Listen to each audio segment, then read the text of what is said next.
Sidang lanjutan perceraian antara Yama Carlos dan Arvita kembali dihelat di Pengadilan Negeri Tangerang, Banten. Agenda sidang kali ini menghadirkan saksi dari kubu Yama. Tak main-main, Yama menghadirkan 3 saksi kunci yang diklaim bisa memberatkan Arvita. 2 di antara 3 saksi yang dihadirkan Yama tahu betul bagaimana keseharian Arvita kala masih tinggal satu atap dengan Yama. Tentu saja kesaksian ketiga saksi itu bisa membuat celah Yama untuk mengambil hak asuh sepenuhnya untuk putra sematawayangnya yang kini ada di tangan Arvita. Dan saksi untuk kedua ART ini mengatakan bahwa keseharian Arvita yang bagaimana kelakuannya yang di rumah suka marah-marah, mengurus anaknya juga tidak mau ya Uni ya. Kadang itu nanti bisa ditanyakan dengan kedua saksi ini. Dan saksi yang paling menurut saya paling mantep itu dari kesaksian temannya. Dia mengenal Yama Carlos dan Arvita. Hari ini puji Tuhan saya dari awal sampai akhir hadir dan melihat semua peristiwa yang ada di dalam persidangan. Sebenarnya saksi dari saya itu ada 4. Ada Kak Natali, Ibu Leni, Uni, sama satu lagi asisten saya dulu pernah kerja dengan saya, namanya Andi Yulianto yang biasa dipanggil Fred. Si perempuan itu juga kenal dan tahu. Setengah tahun sudah Yama tak bisa bertatap muka secara langsung dengan putra sematawayangnya. Jalan persidangan inilah menjadi titik akhir Yama untuk bisa merebut anaknya dari Arvita. Sementara itu, pihak Arvita justru menuding jika saksi-saksi yang dihadirkan Yama di persidangan sudah diarahkan. Apalagi menurut kubu Arvita, jika semua saksi yang hadir menyebut jika semua yang mencukupi kebutuhan anaknya adalah Yama. Di situ mengungkapkan bahwa ada fakta baru. Keempat saksi yang dari saksi 2 penggugat ART dan 2 saksi dari penggugat yaitu Arvita mengatakan bahwa Yama Carlos itu bertanggung jawab dan mengatakan juga bahwa Yama Carlos yang menyiapkan dan kebutuhan sehari-hari. Dari situ sudah jelas gugatan dia bahwa Yama Carlos ini tidak bertanggung jawab, seharusnya dibantahkan dan ditolak di pengadilan. Semuanya menjelaskan bahwa Pak Yama itu memberikan semua kebutuhan Bu Arvita. Padahal faktanya ya kita semua tahu lah, terutama kita dalam menyusun gugatan itu, kita juga melampirkan bukti-bukti terkait dengan permasalahan di dalam rumah tangga. Jadi permasalahan dalam rumah tangga itu bukan cuma sekedar terkait adanya perbedaan agama, tapi ada permasalahan nafkah juga. Terkait nafkah yang belum bisa dipenuhi oleh Pak Yama, sehingga timbul sering ada permasalahan-permasalahan terkait itu. Jadi kami dari PH-nya Bu Arvita menduga keras bahwa saksi-saksi yang dihadirkan itu sudah diarahkan untuk memberikan, ya kalau bahasa itu mungkin di briefing, untuk memberikan keterangan-keterangan yang memojokkan Bu Arvita. Lalu kalau ada yang bilang saksi-saksi saya di briefing, saya balik deh pertanyaannya, sebenarnya yang nge-briefing tuh siapa? Jelas-jelas saksi dari kalian nggak nyangka kan saya punya bukti percakapan antara Bu Nur dan Pak Kardi yang membongkar semuanya. Dan itu berkesesuaian dengan Kak Natali. Bu Nur pernah ketemu Kak Natali, ya. Bu Nur juga kenal Devan Tutu, ya, dan itu terbukti dari semua kesaksian dari Kak Natali. Kak Natali ini teman dekat dari si oknum berseragam DT ini. Tapi ya nggak apa-apa, silakan aja. Karena kan tadi pada waktu mereka dimintai keterangan, kami juga melakukan sanggahan-sanggahan. Kemudian kami juga menggali. Dari situ majelis hakim melihat kok banyak sekali kejanggalan-kejanggalan yang tidak ada kesesuaian antara keterangan saksi dengan proses penjelasan pada waktu kami yang bertanya. Tak hanya soal kebutuhan anak, Yama juga menyoroti dugaan adanya perselingkuhan yang dilakukan Arvita oleh seorang pria berinisial A. Meski 3 saksi mengungkap jika benar adanya dugaan perselingkuhan, namun lagi-lagi kubu Arvita membantah itu semua. Nah, yang hari ini Kak Nat kunci untuk mengungkapkan suatu dugaan perzinahan, perselingkuhan antara si perempuan dan oknum pria yang berinisial ASP. Itu terjawab sudah beserta bukti ya. Jadi bedanya begini, Walaupun minggu lalu saya tidak bisa ikut penuh, cuman saya tadi tanya ke tim lawyer, waktu sidang saksi dari mereka seperti kita nggak? Artinya kalau kami saksi plus bukti. Jadi lawyer menanyakan pertanyaan ke saksi plus bukti. Nah ternyata dari pihak si perempuan itu nggak cuman verbal aja, hanya pertanyaan dan jawaban. Malah saksi dari si perempuan itu disodorkan bukti dari kami dan bintangnya adalah Pak Kardi, yaitu orang dekatnya si Bu Nur. Setelah ditanya oleh PH-nya tergugat, mereka menjelaskan terkait dengan adanya dugaan perselingkuhan. Kemudian pada waktu kita mencoba gali terkait dengan masalah perselingkuhan itu, justru saksinya menjelaskan dia tidak melihat langsung. Justru dia menjelaskan bahwa dia mendapat informasi dari temannya. Artinya kan dia tidak ada pada waktu dugaan perbuatan perselingkuhan yang dilakukan oleh Bu Arvita. Jadi ya, saksi itu kan harus yang menyaksikan langsung dan mendengar langsung, bukan yang mendapatkan informasi dari pihak ketiga. Nah, itu makanya kami agak meragukan. Yama Hakuli yakin jika pria yang berinisial A yang kini menjadi pengawalnya merupakan orang yang kini tengah dekat dan selalu membantu Arvita, termasuk soal rumah tinggal saat ini bersama putranya. Bahkan kabarnya dalam waktu dekat, jika pria berinisial A itu bakal membawa Arvita dan putranya berlibur ke Taman Satwa di kawasan Cisarua, Bogor, Jawa Barat. Penggerbekan saya bersama Uni dan Kak Gita. Kak Gita adalah istri dari ASP. ASP yang diduga selingkuhannya ADP. Diduga keras, ya. Waktu penggerbekan yang pertama saya bersama Kak Gita dan Uni nih, saksinya nih. Dan itu semua berkat dari informasi Kak Natali yang saya bilang waktu penggerbekan itu didampingi aparat berwajib, ya, supaya ketika saya mau menggerebek tidak menyalahi aturan. Nah, waktu yang penggerbekan yang kedua yang di apartemen salah satu apartemen yang ada di Cibubur, memang Uni nggak ikut tapi Bang Ricci yang ikut saksinya. Itu Basi banget karena dia dari dulu selalu menggadang-gadang saya ini selingkuh dengan siapa. Maksudnya dengan laki-laki manapun gitu. Bahkan saya dicap sebagai tukang selingkuh. Pertanyaan saya satu lagi. Ya, dan pengacara saya juga sudah bantah ya di interview wawancara yang kemarin ya. Apakah saya setiap dekat atau punya teman cowok, teman laki-laki itu dibilang selingkuh? 1, 2, kalaupun memang terjadi adanya isu, adanya perselingkuhan atau orang ketiga, ini kan dia sudah lama ya mengecap saya sebagai tukang selingkuh. Kenapa Anda tidak menceraikan saya? Kenapa Anda sampai sekarang pun tidak mau untuk berpisah sama saya? Bahkan waktu saat mediasi, Yama Carlos itu, kalau saya tetap dengan keputusan saya ya untuk berpisah, tapi Yama Carlos memilih untuk kembali dengan saya, untuk rujuk dengan saya. Padahal dia sudah menggadang-gadang kalau misalnya saya ini selingkuh gitu loh. Di mana harga diri kamu sebagai laki-laki?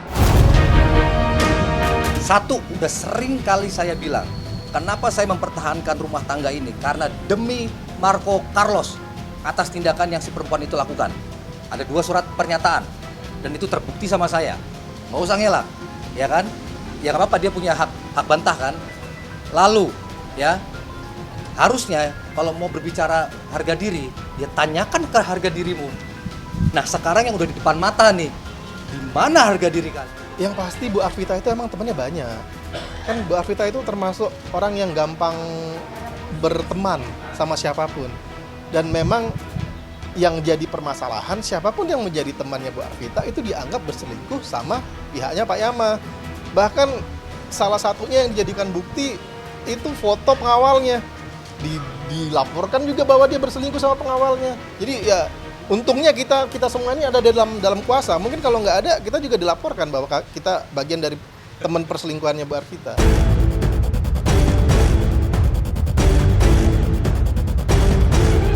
Semua bukti-bukti telah diperlihatkan Yama baik dalam persidangan maupun ke hadapan publik ihwal ada pria lain dalam hidup Arvita. Namun bukti itu dibantah oleh kubu Arvita. dan dianggap angin lalu. Lantas, seurgent apakah Arvita hingga meminta pengawalan? Setakut itukah Arvita terhadap Yama yang statusnya masih sebagai ayah putranya hingga ia menyewa pengawal? Padahal Yama hanya ingin bertemu dengan buah cintanya. Kalau dibilang backup terkait adanya pengawalan memang benar ada. Karena kenapa? Ya itu tadi, Bu Arvita kan seorang wanita. Jadi wajar lah Bu Arvita meminta ada pengawalan kepada dirinya karena Bu Arvita khawatir, takutnya kenapa-kenapa Marco diambil paksa di tengah jalan. Nah, jadi untuk menjaga itu, Bu Arvita minta pengawalan. Dan itu resmi kok. Kita mengajukan permohonan ke kepolisian, resmi itu, semuanya resmi. Jadi ada pertimbangan-pertimbangan juga dari kepolisian untuk memberikan pengawalan, ya atau tidak. Jadi pengawalan itu berlaku untuk semua masyarakat Indonesia loh. Siapapun yang mengajukan permohonan itu bisa. Ketika ada narasi pengawal, itu harus ada surat resmi dari institusi tersebut dan pemimpin tertinggi bahwa personilnya, bahwa negara memang memberikan kelayakan untuk mengawal manusia yang bernama Arvita Dwi Putri. Sekarang pertanyaannya, selayak apakah jadi kawal? Itu ada kata pengawal loh. Ada kata pengawal loh, ya. Sekarang pertanyaan lagi. Apakah benar negara, institusi tersebut, ya pimpinan tertinggi memberikan restu kepada siapapun personilnya untuk mengawal Marco? Ngapain Marco dikawal? Hah? Anaknya dia, anaknya si pengawal. Marco anak kandung saya, ngapain dia dikawal? Bapaknya udah cukup, nggak perlu dikawal-kawal sama siapapun. Salahnya di mana dan kenapa gitu loh? Kalaupun memang ada orang yang mau untuk membantu gitu loh, menjaga kami, salahnya di mana? Itu aja. Kenapa terlalu drama gitu? Terlalu drama dan semua diada-adain gitu kan? Sengkarut permasalahan antara Yama dan Arvita sepertinya tak pernah menemui titik terang. Kedua kubu sama-sama tak pernah mengendurkan tensinya hingga jalan islah sulit tercipta. Lantas benarkah karena permasalahan dengan Yama, psikis Arvita terganggu? Pasti ada. Saya takut terus terang untuk bertemu dengan dia, apalagi melihat dia di media, di sosial media yang sepertinya membara sekali, berapi-api, membenci saya gitu, dan teringat dengan temperamennya dia yang bagaimana menyeramkannya buat saya. Jadi terus terang saya takut, maksudnya saya pengen ketemu dia juga ya dalam keadaan yang dia sudah cooling down gitu loh, sudah menerima, sudah membaik kayak gitu. Sejatinya Arvita ingin masalah ini bisa selesai tanpa harus gaduh. Namun sayangnya Arvita juga tak memberi waktu luang untuk Yama agar bisa bertemu dengan putranya. Jikapun mengklaim ada, dengan banyak persyaratan yang tentunya membuat Yama keberatan. Kalau saya itu tidak memperbolehkan melarang, padahal syarat saya sangat-sangat mudah, betul. Ya, yaitu saya hanya minta oke, saya pertemukan dia dengan anak Marco ya, dengan anak kami yaitu Marco. Hanya satu syaratnya, yaitu didampingi oleh pihak ketiga, ya pengacara saya gitu loh. Apa salahnya? Karena apa susahnya gitu untuk mewujudkan itu. Saya juga sudah cukup lelah sebenarnya menghadapi Yama Carlos ini ya, karena berkali-kali saya mencoba untuk baik-baik ke beliau, tapi beliau masih keras, beliau masih tinggi egonya, masih tinggi masih banyak rasa sakit hatinya yang saya lihat ya. Saya cuma bisa sebutkan nama dia dalam doa saja sudah. Jadi saya serahkan semua sama Allah Subhanahu wa taala sesuai keyakinan saya. Lelah secara fisik kalau saya ngikutin saya sebagai ego Yama Carlos, capek Mbak, tapi enggak. Saya buang itu semua. Yang ada di otak saya dan di jiwa saya cuman Marco dan almarhum papa saya. Karena dua nama itu saya perjuangkan mati-matian Marco, karena itu anak yang saya nanti-nantikan dan anak yang papa saya nanti-nantikan sebagai cucu laki-laki. Itu dititipinnya ke saya, makanya saya perjuangkan keras semaksimal mungkin. Nggak gentar saya, mau di belakang Arvita Dwi Putri itu ada oknum berseragam dugaannya atau si pengusaha ASP itu, nggak gentar saya kejar dugaan permufakatan kejahatan kalian. Justru itu yang kita sayangkan. Ngapain? Kita sudah berulang-ulang sampaikan. Ngapain kamu ke Komnas HAM capek-capek gitu loh. Ngapain kamu teriak sana, teriak sini? Tinggal kamu datang hubungin kita. Kalau malas datang, telepon aja. Telepon, tolong dong jadwalin. Langsung kita jadwalin. Cuma memang ada permintaan dari kita bahwa nanti proses pertemuan itu akan didampingi oleh kuasa hukum. Karena ya, ada pertimbangan-pertimbangan yang kemarin sudah kami sampaikan bahwa ya ini salah satunya bentuk trauma dari Bu Arvita. Pertanyaannya, siapa yang akan mengurus Marco? Ya, sedangkan dia harus pergi syuting keluar kota, bisa berbulan-bulan lamanya gitu loh. Siapa yang akan mengurus Marco?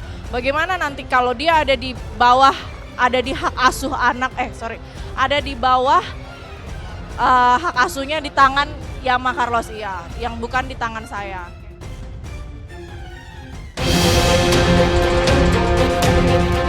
Bak setali tiga uang, permasalahan antara Rizal Gibran dan mantan istrinya Sarah masih terus memanas.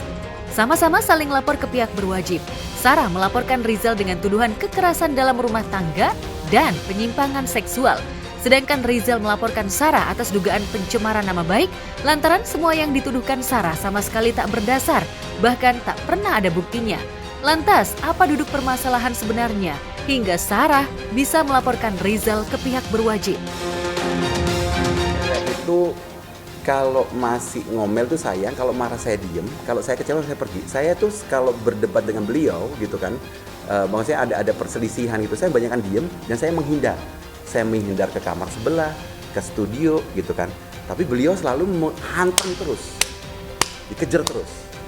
Setiap ada konflik dia itu selalu online dengan ibunya. Rumah tangga macam apa kayak begini? Selalu dihantam kan? Jadi di sini beritanya itu kan dia mengaku melaporkan bahwa S itu dapat perlakuan KDRT.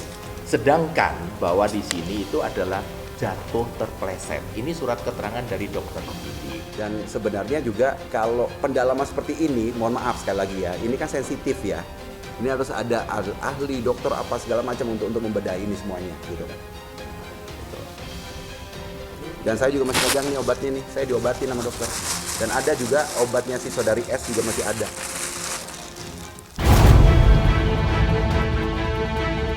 Namun, Sarah tetap kekeh jika semua bukti dan laporannya itu benar adanya tanpa ada rekayasa. Meski saat diminta bukti visum terkait KDRT, Sarah tak bisa memberikan bukti tersebut di hadapan pihak penyidik.